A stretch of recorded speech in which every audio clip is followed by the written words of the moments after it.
আমার আবৃত্তি রুদ্র মোহাম্মদ শহীদুল্লাহের কবিতা আফিম তবুও ভালো, ধর্ম সে তো হেমলক বিষ।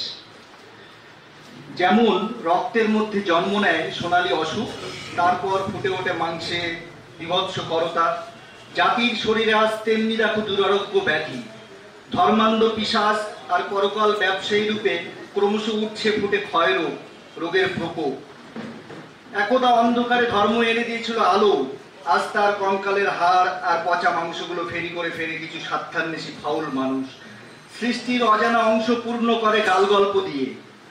আফিম তবুও ভালো, ধর্ম সে তো হেমলক বিষ। ধর্মান্ধের ধর্ম নেই, আছে লোভ, ঘৃণ্য চাতুরতা। মানুষের পৃথিবীকে শতখণ্ডে বিভক্ত করেছে, তারা টিকিয়ে রেখেছে শ্রেণীভেদ ঈশ্বরের নামে। ঈশ্বরের নামে তারা অনাচার করেছে জায়েজ।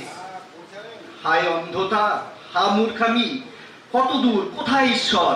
অজানা শক্তির নামে হত্যাযজ্ঞ, কত রক্তপাত, কত যে নির্মম ঝড় বয়ে গেল হাজার বছরে।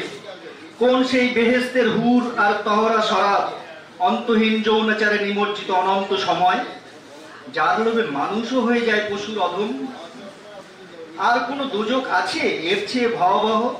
ক্ষুধার আগুন, সে কি হাবিয়ার চেয়ে খুব কম? সে কি রৌরবের চেয়ে নম্র কোন নরম আগুন?